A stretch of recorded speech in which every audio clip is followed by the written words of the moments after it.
el lugar que tiene o que tuvo el rabino Jonathan Sacks en el judaísmo contemporáneo. Entonces vamos a empezar. Yo en primer lugar quiero decir que todavía es muy temprano para realizar una evaluación completa de los aportes y del impacto que ha tenido el rabino Jonathan Sacks en el mundo contemporáneo. Estamos hace pocas semanas de su fallecimiento, esto va a tardar tiempo, pero estamos sin lugar a dudas ante una figura que generó un enorme efecto en mucha gente de distintas confesiones religiosas, de distintas posturas dentro del mundo judío. Y vamos a empezar acá. Fíjense ustedes el impacto que tuvo la muerte. Hacía tiempo que un líder judío no generaba este efecto. Fíjense palabras acá de dos figuras claves de Gran Bretaña. El primer ministro que dice, su liderazgo tiene un profundo impacto en todo el país y más allá y a través del mundo. Y sus condolencias, etcétera, de nada menos que el primer ministro de Inglaterra. O el alcalde de Londres, que es islámico, Sadiq Khan, que dice una noticia triste, mis oraciones están con la familia, me beneficié enormemente y aprendí mucho de él. O sea, fíjense ustedes el impacto que causó en muchos lados. El arzobispo de Canterbury, el principal líder religioso de Inglaterra, miren lo que dice, siempre fue en alguien con el que uno podía identificarse, parte integral del mundo, profundo compromiso con las relaciones interpersonales, su sentido del humor, su amabilidad, su deseo de conocer. Es decir, una persona que generó un impacto que hacía mucho que un líder judío no producía en el mundo judío. O el príncipe Charles de Inglaterra, ¿no? Que habla de un líder cuya sabiduría, erudición y humanidad no tenían igual. Y abarca lo sagrado, lo secular, una voz profética, su sabio consejo fue buscado y apreciado por personas de todas las religiones y lo extrañamos más que las palabras puedan decir. O sea, fíjense el impacto de un líder judío. No es tan común eso, que eso ocurra. Y, y miren, por ejemplo, para finalizar esta parte que es como ejemplo del gran efecto e impacto que tuvo en la vida del presidente de Israel, habla siempre recuerda su advertencia contra la violencia en nombre de Dios y su creencia de que podemos sanar un mundo fracturado, ¿no? O la de Yair Lapid, y esto es significativo, el que conoce la política Israel. Yair Lapid es el jefe de la oposición, es un hombre identificado con una postura muy secular, en tensión con los partidos religiosos de Israel, y sin embargo, él dijo en un lugar la única persona que podría ser mi rabino, dijo él, era el rabino Sacks. O sea, ¿por qué tuvo tanto impacto? ¿Qué había en él? ¿Era el carisma personal? ¿Era el título? ¿Era la sabiduría? ¿Por qué tuvo ese impacto tan, digamos, poderoso en el mundo judío, el rabino tal? Yo quiero dar acá una contextualización, porque el rabino Sacks no nace ni aparece en un vacío. Él forma parte de la experiencia del judaísmo contemporáneo y él forma parte de un lugar particular. Y voy a aclarar algunos términos para ubicarlos. El mundo judío, digamos, más observante, más ortodoxo, está dividido en dos categorías. Los judíos ultraortodoxos, lo que se llama en hebreo el mundo jaredí, Olama jaredí, y el mundo de la ortodoxia moderna. La ortodoxia moderna. Son mundos muy diferentes. El mundo ultraortodoxo es un mundo más aislado, en general, de la cultura contemporánea. Estudian básicamente solo estudios judaicos, no tienen una predisposición más abierta al mundo, ni en el diálogo interreligioso, ni en otros temas, están centrados en el mundo más tradicional de la ley judía. En cambio, el mundo ortodoxo moderno que hay expresiones en Estados Unidos, en Israel, en algunos lugares de Europa, muy poco en América Latina, lamentablemente. La ortodoxia moderna nació desde una figura que se llamó Shimshon Raphael Hirsch en Alemania en la mitad del siglo XIX, y él quería combinar Torah con lo mejor de la cultura europea. El rabino Sachs, para que se ubiquen, forma parte de esta corriente de lo que se llamaría el judaísmo ortodoxo o neortodoxo.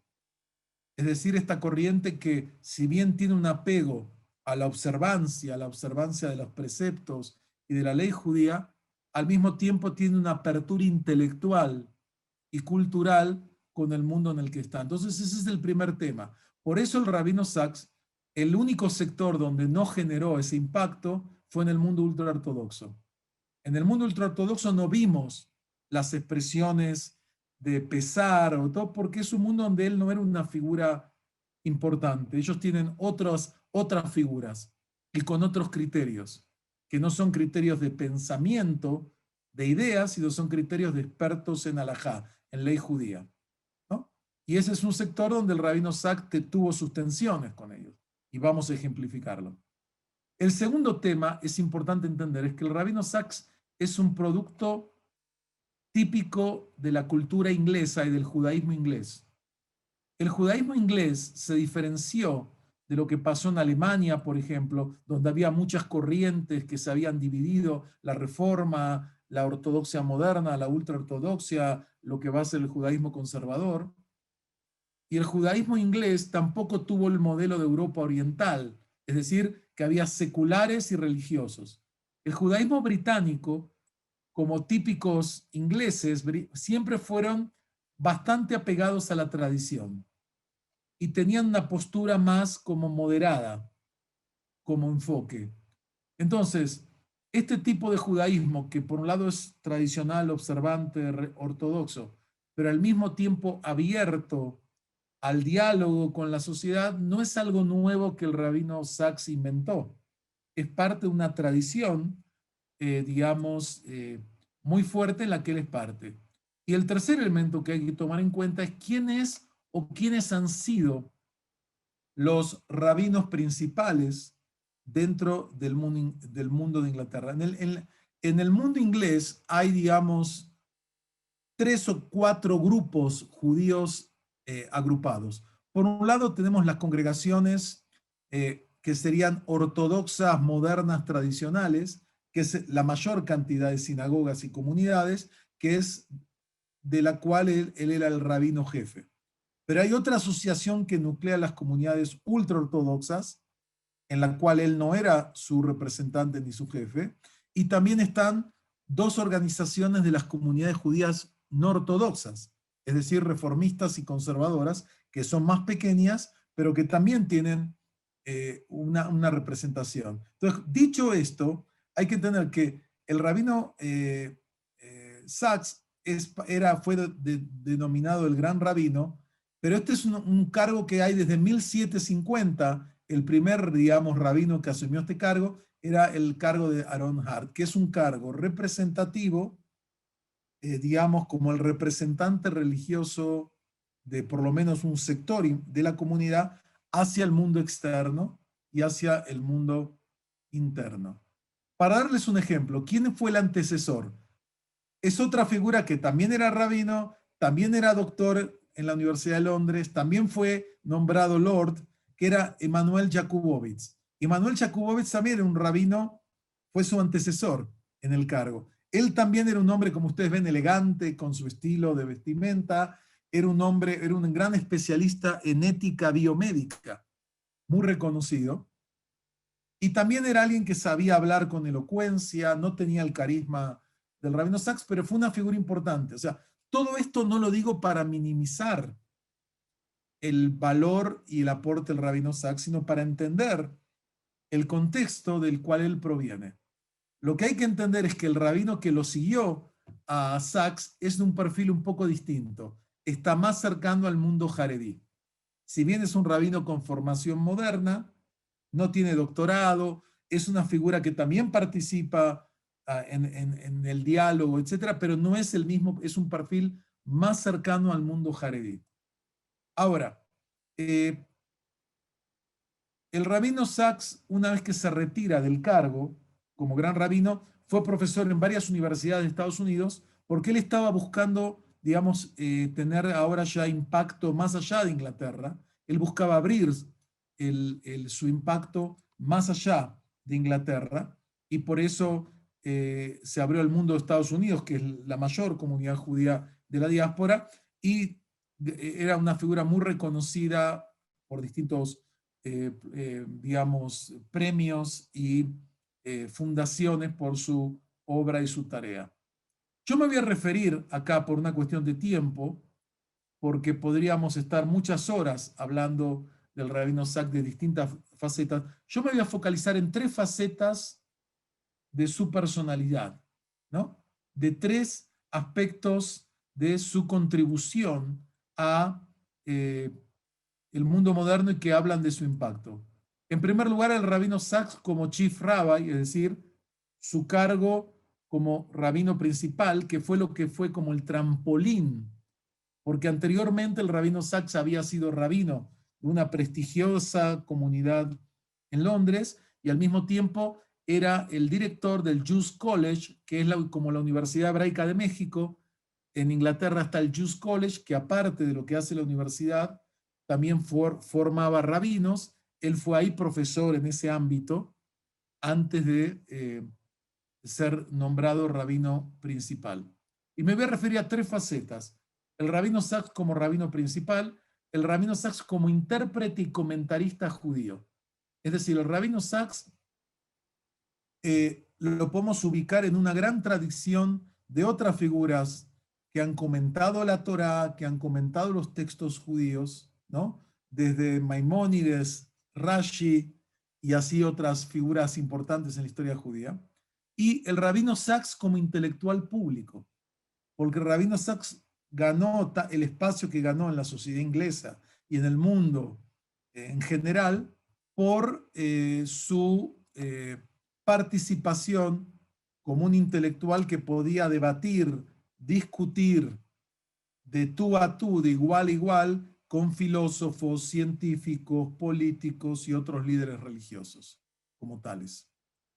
Vamos a hablar ahora de algo importante. El rabino Sacks, para poder hacer todo esto, desarrolló una concepción y desde esa concepción él pudo participar en la vida pública como en la vida comunitaria. Es decir, él tenía una concepción de cómo conectar lo judaico con el conocimiento general, cómo pararse frente al mundo.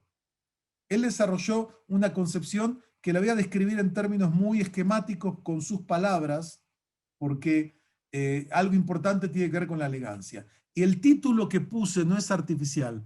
El tema de gentleman es importante porque tiene que ver con los valores de la cultura inglesa, tiene que ver con su prestancia. Si el rabino Sacks siempre lo veía uno elegante, hay quienes decían, leí, que él usaba siempre corbatas amarillas, casi siempre, porque leyó que el amarillo genera en el interlocutor un sentimiento de bienestar y tenía una gran colección de corbatas, hasta esos detalles que él cuidaba, siempre elegante, pero no solo en la presencia, elegante en la forma de hablar, agradable y correcto en el trato, aún con rivales con los que difería profundamente, pero siempre amable, atento, con sentido del humor, lo que le ganó, digamos, un gran respeto de muchas figuras a lo largo de su carrera. Ahora, vamos a ver este tema. El rabino Sacks tenía que decidir cómo combina lo particular con lo universal. Y él lo dice en una definición muy clara, muy precisa, que es así. Él habla de Jochma y Torah. Jochma quiere decir sabiduría en hebreo. Y lo estoy citando porque alguien que escribe también es una pena, digamos, parafrasearlo. Y el rabino Sacks dice, Jochma es la verdad que descubrimos. La Torah es la verdad que heredamos. Jochma es el lenguaje universal de la humanidad. Torah es la herencia particular específica de Israel. Jochma es lo que adquirimos cuando estamos a la imagen de Dios. Torá es lo que nos guía, que guía a los judíos como el pueblo de Dios. Jochma se adquiere viendo y razonando. La Torá se recibe escuchando y respondiendo. La Jochma, la sabiduría, nos cuenta, nos relata lo que es. La Torá nos cuenta o nos relata lo que debe ser. Fíjense cómo en forma tan breve él define coordenadas. Entonces, para el rabino Sacks no hay ningún problema entre Torá y Jochma. Un judío fiel puede y debe apegarse a la Torá como la herencia especial de Israel y al mismo tiempo puede aceptar la sabiduría universal, la ciencia, la filosofía, porque es otro tipo de conocimiento. Y él acá resolvió algo que en un libro, hay un libro interesante que se publicó hace unos años, es una colección muy buena de pensadores judíos contemporáneos, una investigadora, Java Tiro Samuelson y Hughes, escribió en un libro donde también hay textos del rabino Sacks, y en ese texto el rabino Sacks de entrada tenía claro cómo combinar lo judío con lo general. Y acá lo dicen, él fue una de las voces más universalistas dentro del judaísmo contemporáneo, porque él tenía la capacidad de manejar este balance delicado entre las demandas universales de un mundo multicultural con el particularismo asociado al judaísmo. O como lo dice otro rabino muy interesante, una figura realmente, el rabino Nathan López Cardoso, un rabino ortodoxo también muy interesante y muy creativo, de origen inglés, que dice así, que dice, él creía, el rabino Sacks, ¿por qué podía discutir con Hawkins, uno de los principales ateos que critica la religión, y lo pueden ver por YouTube, cómo puede discutir con él y con otros? Porque él creía en el poder del judaísmo y de su sabiduría de entrar a la jaula de los leones, a la cueva de los leones. Y por eso no tenía problema en discutir con quien sea, porque él enseñaba en cada caso que el judaísmo tiene lo que decir y que había que tomar en cuenta el judaísmo en los grandes debates de nuestro tiempo. O sea, con estos principios, lo universal y lo particular, la combinación de Jochma con Torah, que es la tradición de la ortodoxia moderna desde Shimshon Raphael Hirsch, el rabino Sacks pudo entrar y debatir y discutir con mucha gente. Y por otra parte, también él tenía esto, que él iba más allá de lo blanco-negro. Muchas veces, en un mundo polarizado, en comunidades judías polarizadas, él sabía que hay tonos de grises, que no todo, y hay que saber tomar en cuenta estos matices y respetar la complejidad de los temas. Y por eso, digo, él se armó de esto en todos sus cargos. Con estas concepciones él podía interactuar con otras religiones, con filósofos, con científicos y debatir desde el halo del judaísmo. Y lo hizo con una gran elegancia intelectual, estando muy informado y con un gran sentido, digamos, de ser un vocero privilegiado del pueblo judío en el mundo. Entonces, el otro punto, el último, y esto es una cita bellísima del rabino eh, eh, Sacks, él habla cómo se conecta lo sagrado con lo humano, lo divino con lo humano. Y él dice algo interesantísimo, miren qué bello texto, dice así, lo sagrado es ese segmento del tiempo y espacio que Dios reserva para su presencia.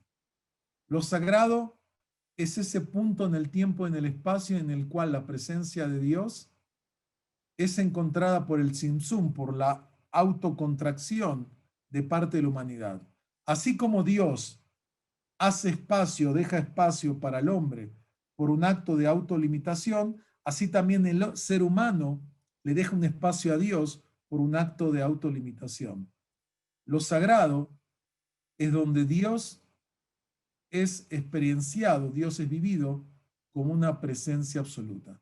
Fíjense qué bello este texto, donde combina lenguaje de la Kabbalah con lenguaje de otros temas. Entonces, el rabino Sacks dice, estas son mis bases, con base a esto yo puedo discutir con quien sea desde mi lugar de judío, de rabino, etc. Y ahora vamos a ver cómo esto lo impactó en todo. Él fue rabino principal de 1991 a 2013 de Gran Bretaña. Y él dio un discurso programático cuando le tocó asumir el cargo, donde él decía, hay 5 valores centrales que yo voy a trabajar como rabino principal de Inglaterra para promover, digamos, una renovación de la comunidad judía y de las instituciones judías. El amor a cada miembro de la comunidad judía, el amor al aprendizaje, el amor a Dios, que ahora vimos en el texto anterior cómo se conecta, una profunda contribución a la sociedad británica y una conexión ineludible y firme al Estado de Israel. Fíjense, el rabino Sacks definió, estos son los 5 principios que van a guiar mi accionar como principal rabino de Inglaterra. El amor a todos los judíos, tengan la postura que tengan, el amor al estudio de la Torá y al estudio de la sabiduría, el amor a Dios, una contribución profunda a la sociedad en la que vive y un vínculo sistemático con el Estado de Israel. Obviamente que con su cargo el rabino Sacks tenía que interactuar con las figuras claves de la sociedad inglesa y se comentaba que más de una vez él tenía reuniones de counseling con figuras muy importantes de la realeza, ¿no? Que no salían a la luz públicas en temas familiares, en temas personales, porque era un hombre que ganó una gran confiabilidad. Como tal, acá lo vemos, por supuesto, con la reina de Inglaterra. O acá lo vemos con Tony Blair, con quien desarrolló un gran vínculo, y como lo mismo con el príncipe Charles y con otros. Y lo bueno de este tipo de pensadores contemporáneos es que no solo lo leemos, lo podemos ver en YouTube. Hay decenas, yo he visto últimamente varias decenas de presentaciones, conferencias, debates del rabino Sacks, y la verdad que siempre es muy inspirador por lo que hace. La función del Chief Rabbi de este cargo era participar activamente en los medios y redes sociales. Y el rabino Sacks tiene libros enteros, por ejemplo, acá les muestro uno, yo tengo acá una pila de sus libros, tengo unos 13, 14 que he leído de su obra, no son todos, pero son varios de ellos. Acá pueden ver, quiero ver dónde me veo para mostrar, este libro, que ustedes pueden llamar Celebrar la Vida, está basado en un programa que él tenía en la radio y que prácticamente no habla de judaísmo, habla de temas universales con su perspectiva. Y eso le ganó un espacio como, qué interesante, mira, habla de la vida, de la familia, del humor, de lo personal, de la fe, de los valores. Realmente eso era parte de su función. El rabino principal tiene que transmitir, digamos, a un público que no es solo la comunidad judía, sino en este caso la sociedad británica, distintos temas que hacen a estos temas. Por otro lado, tenía que representar a la comunidad en eventos, en ceremonias oficiales, en el diálogo interconfesional. Él fue muy activo en el diálogo con el arzobispo de Canterbury, con clérigos católicos, islámicos, porque vivimos en un mundo multicultural y multireligioso. Y esta es una diferencia con el mundo ultraortodoxo. El mundo ultraortodoxo no participa de estos diálogos ni le interesa en general participar de estos diálogos, ¿no? Como tal. El rabino Sacks lo hizo. Ahora, no se puede soslayar que el rabino Sacks tuvo sus problemas como rabino principal con la derecha y la izquierda, digamos. Por un lado, con el mundo ultraortodoxo, que en ciertos temas lo criticaba, porque le parecía que tocaba temas o tomaba posturas que iban más allá de lo permisible. Por ejemplo, sobre el tema de la evolución, la teoría de la evolución y la ciencia y cómo se conecta o no con el judaísmo, o con qué lugar tienen los otros dentro del pensamiento judío y si todas las religiones tienen un núcleo de verdad. El rabino Sacks dijo declaraciones así que le ganaron la crítica, incluyendo en México, lo voy a mostrar, cuando el rabino visitó hace poco tiempo, tuvimos el privilegio de recibirlo en la Comunidad de México y en la Universidad Hebraica y poder tener cierto diálogo con él. Hubo rabinos que lo boicotearon y prohibieron que se vaya ahí. Algunos que después participaron en homenajes, pero en su momento lo boicotearon, y particularmente los grupos más radicales, que siempre hay. Y también tuvo sus problemas con las líneas más progresistas. No voy a entrar en detalles, pero voy a mencionar solamente algo, que entre el rabino Yakubovich y el rabino un poco antes, hubo un tema que casi divide al judaísmo inglés, y fue el llamado affair de Louis Jacobs. Louis Jacobs era el más gran erudito judío de Inglaterra en ese momento, un hombre que escribió una obra enorme de libros, un experto en Talmud, en filosofía, en mística judía, una figura muy, muy apreciada, pero tenía algunas ideas que no lo consideraban, si bien un judío observante, suficientemente ortodoxo, y él era el candidato natural a ser el director del Jews College y probablemente el rabino principal, pero por la presión de ciertos grupos, finalmente él quedó fuera.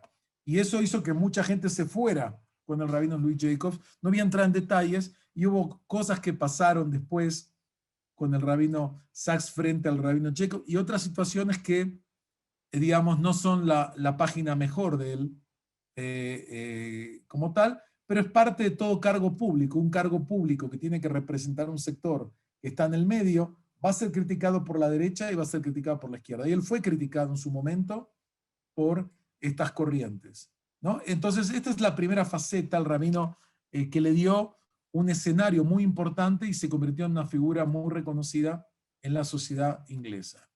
El segundo tema que quiero hablar ahora brevemente es el rabino Sachs como comentarista judío, porque un rabino que no se siente en casa con los textos clásicos del judaísmo, no tiene la legitimidad que tiene que tener un pensador judío. El rabino Sachs escribió una gran cantidad de libros. Por ejemplo, esta es una serie de comentarios sobre la lectura de la Torá que se realiza cada semana, ¿no? Y la verdad que son textos siempre interesantes. Uno puede discrepar, no estar de acuerdo, pero son siempre interesantes, siempre conecta el texto bíblico con temas de actualidad, con temas psicológicos, filosóficos, teológicos. La verdad que son textos muy agradables, bien escritos, amenos, ¿no? Etcétera, como tal. Fíjense lo que él dice del Génesis, para entender su enfoque. Porque él es una persona que se formó en universidades, estudió en Cambridge, estudió en la Universidad de Londres, o sea, es un hombre formado en el mundo del pensamiento, de la filosofía. No estudió solo en una yeshiva, él estudió en este marco. Miren qué interesante cómo él explica, y esto lo va a ayudar a entender toda la literatura bíblica. Dice así: el Génesis no es mito, no es historia en el sentido convencional, como un mero registro de los eventos. No es tampoco teología. El Génesis trata menos acerca de Dios y más acerca de los seres humanos y su relación con Dios. La teología siempre está implícita más que explícita. Lo que el Génesis es, de hecho, es, y miren la definición, es filosofía escrita deliberadamente en una forma no filosófica. Trata todas las grandes cuestiones de la filosofía. ¿Qué existe? Lo que en la filosofía se llama ontología. ¿Qué podemos conocer? Lo que en filosofía se llama epistemología. ¿Somos libres? El libre albedrío, etcétera. Lo que se llama la filosofía, la psicología filosófica. ¿Cómo debemos comportarnos? Lo que es la ética. Dice, pero lo hace en una forma distinta a cualquier clásico filosófico, desde Platón hasta Wittgenstein. Y acá miren qué buena definición. Dice, para ponerlo en una forma muy simple, la filosofía es la verdad como sistema. El Génesis es la verdad como historia. Es una obra única de filosofía en un modelo, en una forma narrativa. Fíjense, con este esquema, él puede a lo largo de los temas tomar algún episodio, algún relato bíblico y tomarlo como una afirmación filosófica y discutirlo con Hegel o discutirlo con Marx o discutirlo con cualquier otro pensador o figura como tal. El rabino Sachs escribió también, explicó como todos los estudiosos y rabinos, un libro sobre las festividades judías y su sentido. Él habla, fíjense, no voy a saltearme esto, es que el rabino Sachs hizo un sidur, un libro de oraciones, él lo tradujo, o sea, de vuelta, es parte, acá tengo esta es una de las versiones que yo tengo de de este texto, que tiene una traducción que es muy, muy linda porque es muy natural, no es rebuscada como a veces el español del libro de oraciones. Él hizo en inglés una edición del libro de oraciones que también es parte de la tarea de un líder rabínico como tal. Él hizo también una Agadá y un comentario a la Agadá, o sea, el texto de la narrativa de la Pascua hebrea que usamos para la festividad de Pesaj. Él lo que hizo fue el texto tradicional con una traducción y comentarios muy interesantes con su estilo, conectando con la realidad política, cultural, social de su tiempo. Y por último, me voy a referir a esta faceta del rabino Sachs como un intelectual público. El concepto de intelectual público significa una persona que puede ser un científico, un religioso, un político, que aborda en el espacio de la plaza pública, en los medios de comunicación, en distintas esferas, los grandes temas que preocupan a la sociedad. O sea, hay académicos que solo son académicos, se dedican solo a, yo soy un investigador de educación, o soy un investigador de física y me dedico a eso. Un intelectual público va más allá de su campo específico y se debate todo. Noam Chomsky es un ejemplo famoso, ¿no? Otro judío muy distinto al rabino Sachs, que es un intelectual público también porque se mete en temas de política de sociedad, aunque su tema técnico es la lingüística como tal, pero va más allá. El rabino Sachs fue un intelectual público. Era alguien que no tenía ningún problema en debatir con quien sea y definir sus posturas. Por ejemplo, este libro, Morality Restoring the Common Good in Divided Times. Uno de los grandes temas que preocupa a la sociedad es cómo hacemos para encontrar un lenguaje común que nos permita resolver los dilemas, los problemas que tenemos en el mundo moderno. El mundo moderno está cada vez más dividido, más polarizado. Lo vimos ahora en las elecciones de Estados Unidos, lo vemos en casi todos lados. Es muy difícil encontrar un espacio común. Y el rabino Sachs, como está preocupado, como otra gente, con la erosión de los valores en las sociedades liberales modernas, las sociedades democráticas modernas. Porque vemos que se está devaluando los cimientos que originan la convivencia política, la estructura familiar, etcétera, etcétera. Él tiene una postura, digamos, tradicional, no es un conservador de derecha, no es un liberal extremo, tiene una postura, digamos, moderada, como es parte de lo que le dio ese espacio. Y en este libro, donde casi no usa fuentes judías, él habla del tema.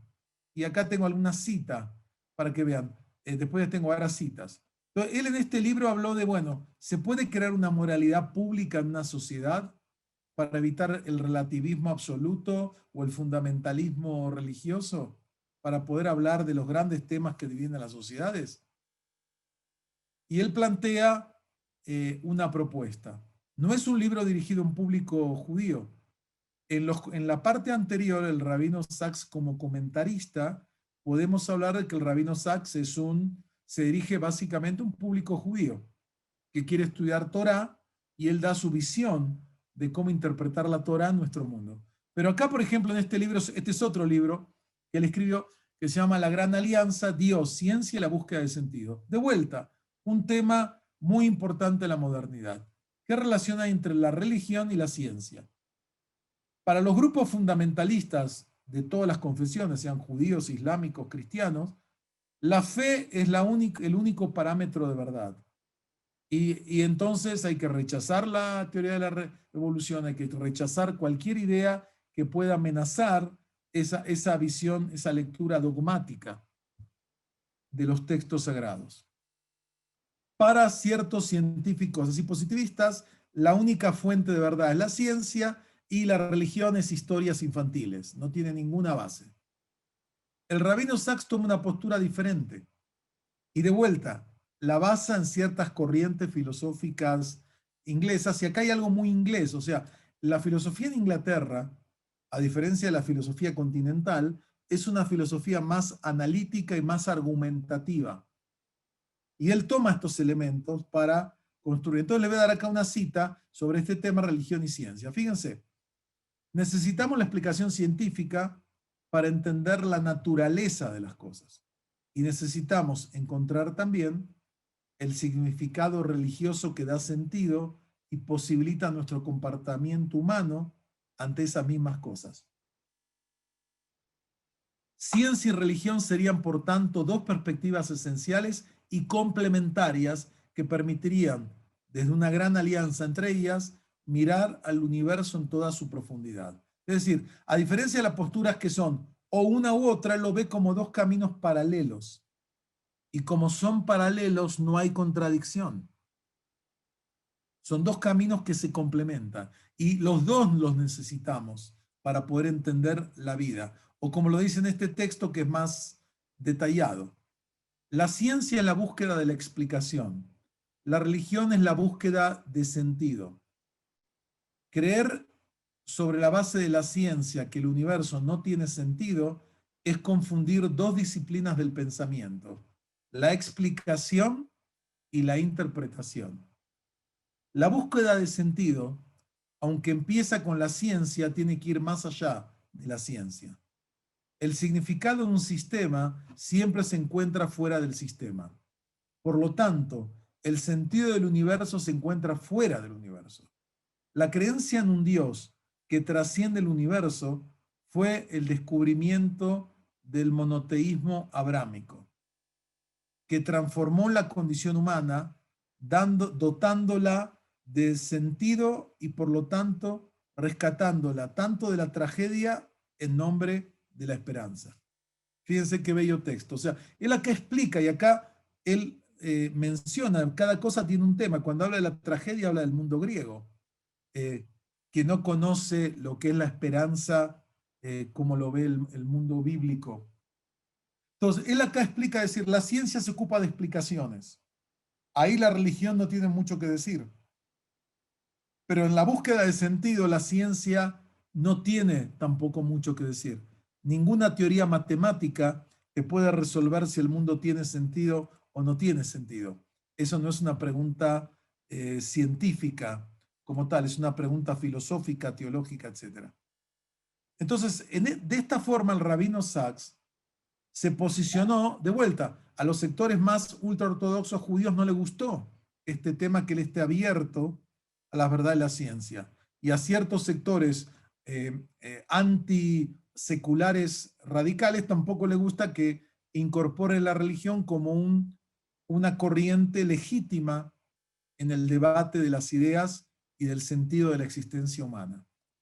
Y de vuelta, él se nutre acá, no voy a mencionar, hacer una arqueología del saber, pero él se nutre acá de muchos pensadores, antropólogos, figuras como Ernst Cassirer, figuras como otros, que hablan de este tema de que el ser humano es básicamente, Clifford Geertz y otros, que el ser humano es un ser interpretativo. El ser humano interpreta la realidad, no solo la entiende, la necesita interpretar.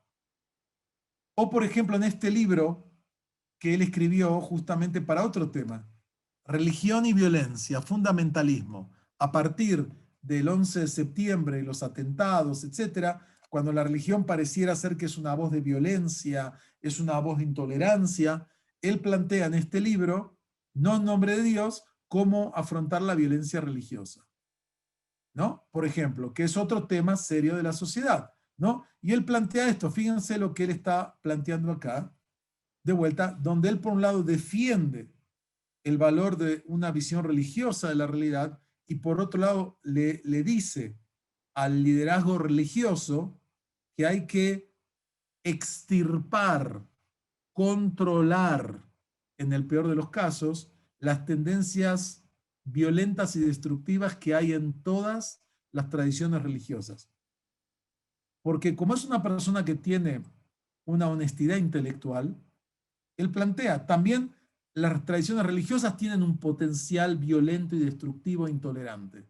Dice, hay que controlar eso y fortalecer los otros elementos, pero también él critica la moralidad secular, que según él no tiene esas bases, y él dice que para él, tiene miedo sobre el futuro del Occidente si se pierde la fe.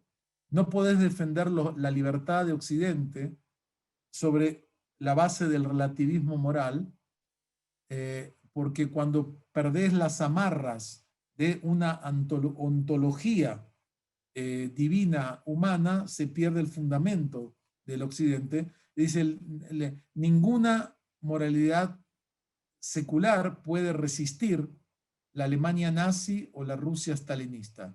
Ninguna moralidad secular tiene la fuerza de resistir los ataques del extremismo religioso. Ninguna economía de mercado o ninguna democracia liberal tiene el poder en sí mismo para inspirar a las personas a hacer sacrificios en aras del bien común, ¿no? Fíjense, él toca acá muchos temas.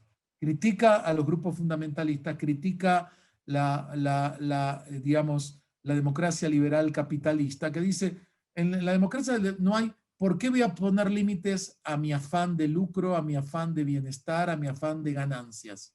Si no hay valores firmes, convicciones que digan, bueno, pero tengo que pensar en el bien común, eso no va a pasar.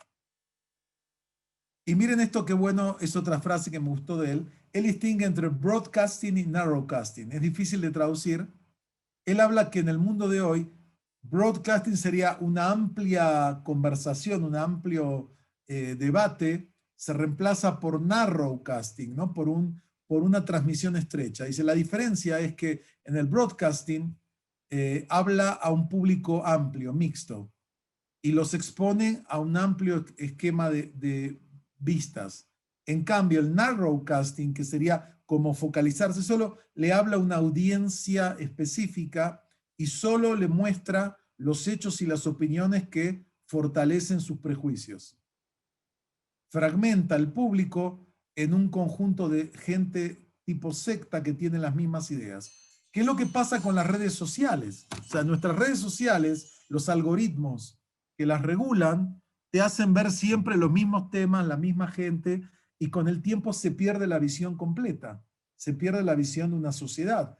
Yo recibo siempre determinados textos y gente que es la gente que el algoritmo que regula eso dice, esto es lo que le interesa a Daniel Feinstein, ¿no? Y así lo hacen con todos, ya sea para vender productos o temas de interés. Entonces el rabino dice, señores, hoy en día las redes sociales no crean un público, fragmentan un público y generan una dispersión y una polarización que impide el diálogo. Y tenemos que exponernos, como en la idea broadcasting, a un amplio abanico de ideas. Eso es importante hacerlo si nos interesa construir una sociedad completa. O en el libro sobre la dignidad de la diferencia, de vuelta toca otro tema central. Lo mismo que antes, el choque de civilizaciones. Bueno, voy a saltearme, no tengo tiempo, pero acá hago esto. Esta frase le generó problemas con algunos sectores ultraortodoxos. Él dice que la prueba de la fe es en qué medida puede hacer un espacio, dejar un espacio para la diferencia. ¿Puedo reconocer la imagen de Dios en alguien que no está a mi imagen, que no tiene mi lenguaje, mi fe, mis ideales, que es diferente a mí? Si no puedo, entonces convertí a Dios a mi propia imagen, en lugar de dejarlo a Él, que me diseña su propia imagen. Dios nos ha dado múltiples fes, múltiples creencias religiosas, pero solo un mundo en el cual coexistir. Que podamos trabajar para todos juntos, para encontrar los temas en común y sentirnos enriquecidos con nuestras diferencias. De vuelta, un tema importante en el mundo contemporáneo, porque vivimos en sociedades multiculturales, en un mundo diverso cada vez más, y tenemos que aprender a ver y entender el otro no una amenaza, no alguien que, sino al contrario, alguien que enriquece mi propia personalidad, mi propia fe, mis propios valores. Ahora, quiero plantear algo con estos términos más polémicos. De alguna forma yo diría así, el rabino Sacks fue el gran apologista del judaísmo en, digamos, las últimas décadas finales del siglo XX y comienzo del siglo XXI. Fue el gran apologista en la tradición de otros pensadores que han estado en la misma idea. Un defensor articulado, inteligente del judaísmo, de un judaísmo, digamos, central, no en un extremo, no en otro, frente al mundo. Y acá viene algo que con su presencia elegante y articulada, tanto física como sus discursos, ¿no? Un extraordinario orador, etcétera, con un discurso relevante, porque tocaba los temas importantes, informado, ilustrado, el rabino Sacks mostraba un judaísmo atractivo a muchos judíos y también no judíos de un amplio espectro de creencias, pero al mismo tiempo ponía en evidencia la pobreza y superficialidad de mucho del discurso judío contemporáneo, porque la gente que ve el de Rabino Sacks, cómo habla de cualquier tema, ya sea de la Torá, de la Parashá, de las festividades, de los valores, y escucha a su rabino muchas veces en su sinagoga que cuenta historias infantiles y no sabe articular ideas, dice, qué diferencia, ¿no? Y por eso yo creo que fue rechazado por ciertos sectores rabínicos, porque los ponía en evidencia en su propia mediocridad y superficialidad y primitivismo. Porque el judaísmo, como lo ha dicho Ishael Leibovich, como lo ha dicho Emanuel Levinas, es una religión de adultos que tiene un discurso intelectual relevante. Y cuando muchas veces rabinos que no están formados, que no han estudiado, solo hablan en un lenguaje tan básico, tan elemental, en lugar de engrandecer al judaísmo, lo empequeñecen.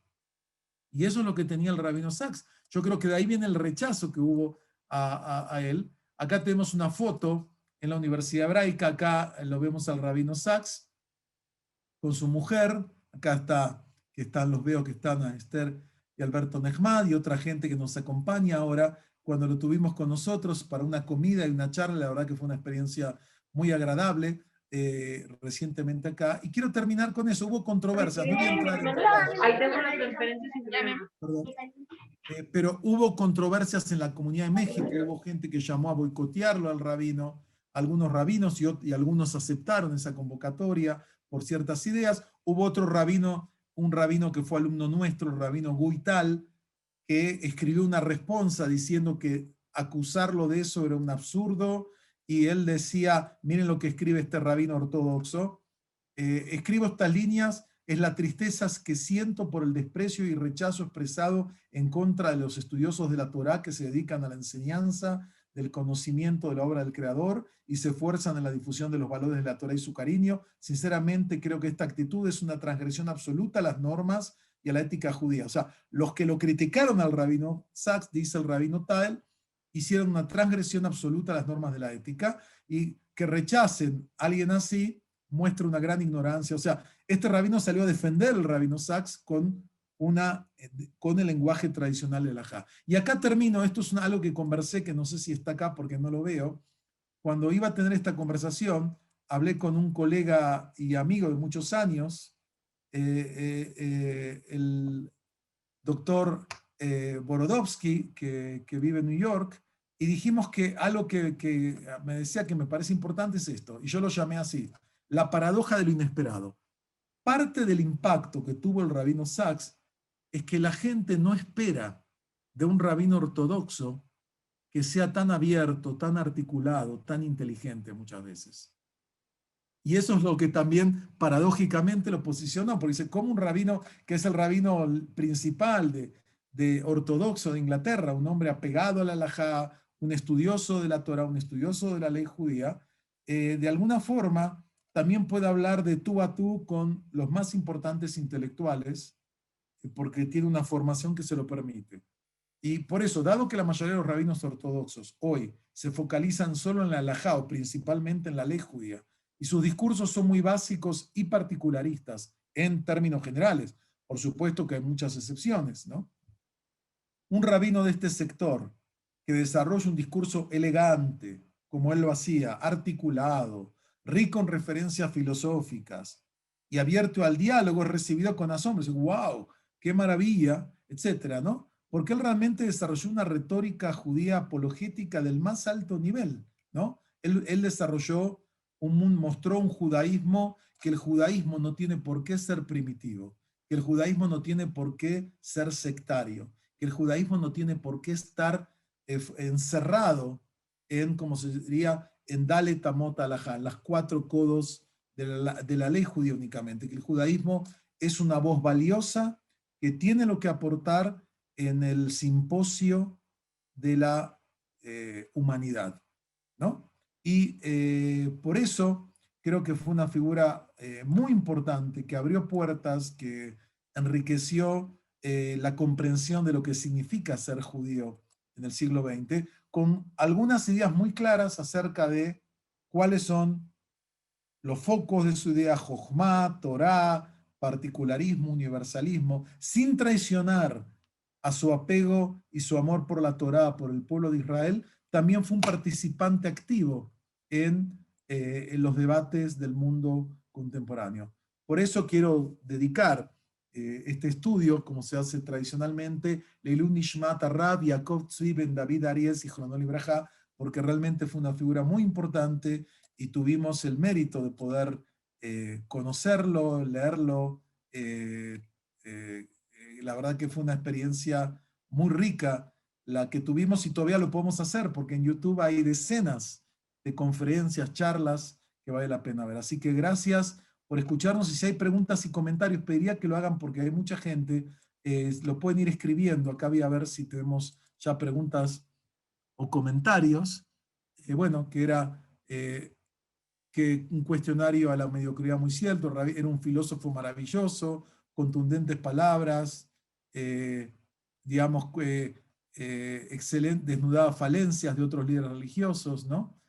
Como ustedes pueden ver, él mostraba, digamos, que de vuelta él representó un judaísmo de alta calidad, un judaísmo, como decía Levinas, para adultos, que puede hablar de tú a tú, de todos los temas, sin tabúes, con un enorme sentido de la responsabilidad judaica, con un gran conocimiento tanto de la Torá, que es lo que le da su legitimidad como rabino, como de la sabiduría general, que lo obtuvo con sus estudios universitarios en las universidades de Cambridge, de Oxford, de la Universidad de Londres, como tal. Entonces, no sé si hay alguna pregunta o comentario, pero de alguna forma por eso me parece que es una figura emblemática de nuestro tiempo, y realmente lo bueno es que no se acaba el Rabino Sacks, como todos los grandes, sigue viviendo en su obra. Tenemos hoy en día decenas de libros. Yo acá tengo 1, 2, 3, y son algunos nada más. 4, acá ven, pueden ver algunos, 5, o sea, traje algunos de los libros que están accesibles, y el que no quiera ver los libros lo puede escuchar en los videos. O sea, estamos hablando de una figura que la podemos seguir estudiando. Eso es lo que tiene de grandes estos maestros, no se acaban ahora. Nosotros seguimos estudiando la obra de Maimónides, de Filón de Alejandría, de Sadia Gaón, de Yehuda Levi y de muchos otros pensadores antiguos, porque sus obras los hacen inmortales. Esa es la grandeza que tienen digamos, los pensadores, ¿no? Que aunque mueran físicamente, sus obras viven en ellos, ¿no? ¿Quién queda en Inglaterra? Alguien pregunta acá. Bueno, en Inglaterra quedó el rabino Marvis, que es un perfil, no es un perfil ultraortodoxo, pero es un rabino más cercano a la ultraortodoxia. No tiene doctorados, estudió en yeshivot, digamos, de la ortodoxia moderna, pero es un perfil menos intelectual y más cercano al mundo ultraortodoxo, que cada vez es más fuerza, ¿no? Acá hay comentarios de Funa Lemonaria junto a Rabbi Heschel, Soloveitchik, etcétera, ¿no? Acá acá es una buena pregunta. Si alguna vez abordó su enfermedad con nociones de la filosofía. La verdad que creo que no lo sabemos porque se comunicó su enfermedad muy a último momento. Él menciona en uno de los libros que estuvo muy enfermo. Él en una conferencia que dio cuenta que estuvo muy enfermo y lo operaron y está en el hospital y de golpe viene un judío con un Talmud y le dice, Rabino Sacks, está acá, vamos a estudiar Torah. Y él dice, yo quería curarme, salvarme la vida y acá viene este señor a aprovechar a estudiar conmigo. Es decir, esa es una mención que yo conozco, no sé si él trató este tema en forma específica, pero con su visión general tiene claridad, o sea, él tiene claridad del sentido de la existencia humana como parte de, digamos, de contribuir a la santificación del nombre de Dios, a crear una sociedad mejor, a avanzar en estos temas. Entonces yo diría que por ahí va el tema, o sea, no creo que sea alguien que de golpe la enfermedad le haya movido sus cimientos filosóficos o teológicos. Como creyente, él sabía que la muerte no es el final y que lo importante es una vida con significado. Y por lo que vemos, tuvo una vida muy rica en significado. Se puede ver en internet las palabras que dijeron en su entierro, y una de las personas que habla ahí es su hija, Galia. O sea, su hija, una la puede escuchar, ver cómo habla de su padre, cómo habla de lo que él enseñó, que él enseñó que todo se puede, o sea, ese discurso a mí me enseñó que él estaba muy compenetrado del ethos, del espíritu de la modernidad, planteando, o cuando habló acá en la universidad y nos contó que uno de sus nietos, cuando le explicaba temas de los planetas y de la ciencia, o sea, ese mundo donde no hay una brecha, una barrera entre Torah y Jochma, entre el mundo interno y el mundo externo, lo acerca a los enfoques de los grandes pensadores judíos como Maimónides, por ejemplo, que también integró estos mundos porque estaba en casa, tanto en el mundo de la Torah como en el mundo de la sabiduría general. Pero él puso en evidencia, como digo, y creo que el rabino Sacks generó estándares. Y les comento una anécdota. Cuando vino el rabino Sacks a México, me encontré con un rabino joven que conozco, y en una de las pláticas que dio el rabino en una de las comunidades con mucha gente, y le dije, viste, ahora tienes una gran vara con la que compararte. No tienes que ser el rabino Sacks. Tú eres joven, tienes tiempo, no te has formado todavía con él, pero es una persona muy capaz y que puede llegar. Digo, pero fíjate, el rabino Sacks mostró que un rabino ortodoxo sabe cómo hablar, tiene lo que decir, está bien formado, y ese es el estándar. Es un estándar que tú tienes que aspirar, ¿no? Y él me decía, sí, tienes razón. Le digo, bueno, porque la gente y doy un símil que digo así, una persona que solamente come en McDonald's y nunca comió en un buen restaurante, no sabe lo que es una buena comida. Y mucha gente cuando escucha el rabino Sacks dice, bueno, pero wow, hay un judaísmo de este tenor. ¿Por qué quedarme con este tenor? Yo creo que de alguna forma el desafío que nos impuso el rabino Sacks es cómo enriquecemos nuestro discurso judaico, cómo participamos activamente en los grandes temas que preocupan a nuestras sociedades, desde nuestro lugar como judíos, pero activamente involucrados, debatiendo, aprendiendo, aportando, y que la mediocridad no tiene por qué ser la norma de la vida judía. Todo lo contrario. Somos un pueblo con una gran tradición intelectual, cultural, con figuras emblemáticas desde los grandes rabinos del Talmud, pasando por los pensadores judíos, por los místicos judíos, por los grandes científicos que aportamos en el siglo XX, en un porcentaje totalmente fuera de proporción a la cantidad de judíos que hay en el mundo. Entonces, con esto, quiero ver si hay algún elemento más, pero creo que acá tengo algunas preguntas. ¿Cuáles son los libros top para leer? Y que es verdad, él sacó al judaísmo la caja, lo hizo salir acá. ¿Cuáles son los 5 libros? Bueno, depende de lo que quieras. Yo creo que habría que tomar alguno de los comentarios de la Torá, sin duda, que se llama esta serie, que hay varios tomos, porque cada uno es de otro libro, que se llama Covenant and Conversation, Pacto y Conversación. Alguno de esos de la Parashá me parece fundamental. Habría que leer algunos de los libros de él como intelectual público. Hay un libro muy bonito que se llama que me parece una buena, se llama Sanar al Mundo, ¿no? Que es curar a un mundo fragmentado, la ética de la responsabilidad, cualquiera de los que mencioné antes. Para alguien que está en cero, para empezar, este es un muy buen libro que hay versión en español, que se llama Una carta en un rollo, que es como una introducción al judaísmo, ¿no? Que él explica los valores. También lo pueden ver en YouTube, hay muchos videos, cada vez, siempre hay algo que aprender en los videos del rabino Sachs, eso me parece fundamental.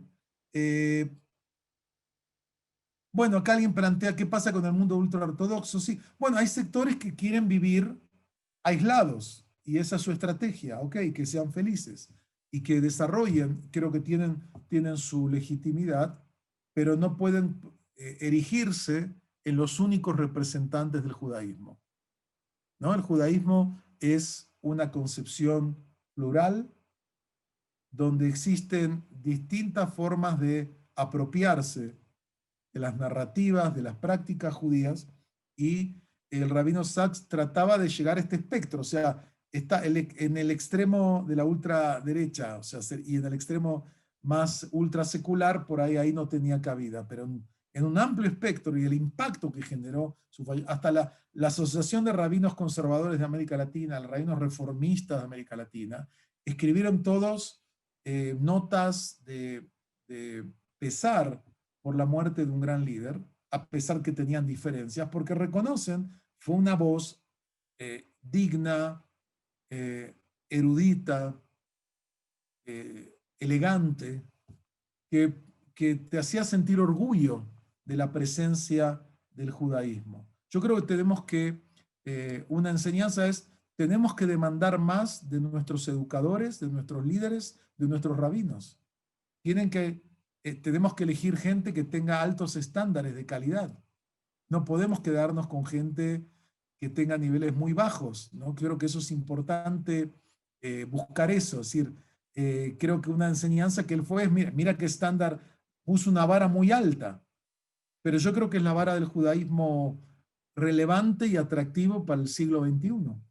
Si nos vamos a quedar con judaísmos mediocres, vulgares, poco educados, poco abiertos al diálogo, vamos a alejar a la gente más talentosa, creativa de nuestra comunidad y vamos a alienar al judaísmo también del gran simposio del mundo contemporáneo. Entonces yo creo que el rabino Sachs fue una brisa, fue de aire fresco, ¿no? Fue un baño de aire fresco, sin renunciar a una estricta observancia como judío observante ortodoxo, pero mostrando que el judaísmo es eso, tiene una gran apertura intelectual en todos los sentidos, y de vuelta, y con respeto, y con criterio, y con sentido del humor, ¿no? Y creo que esos son valores, como decía, era un gentleman, pero no solo en un sentido formal, ¿no? Es parte de una actitud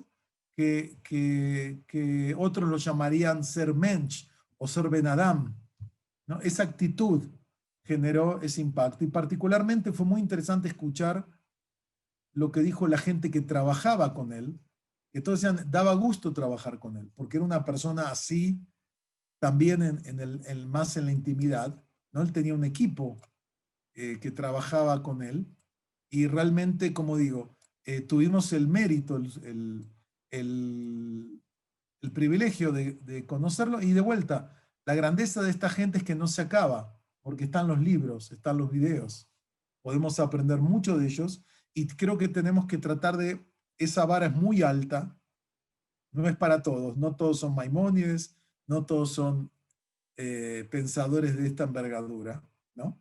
Pero hay una vara a la que tenemos que aspirar, ¿no?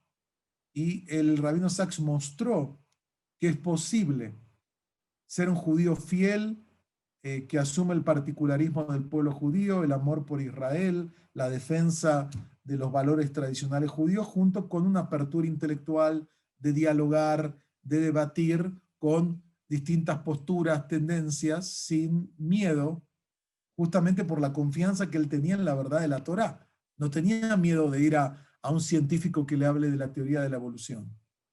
No tenía miedo de hablar con líderes cristianos o islámicos. Al contrario, sentía que eso es algo fundamental.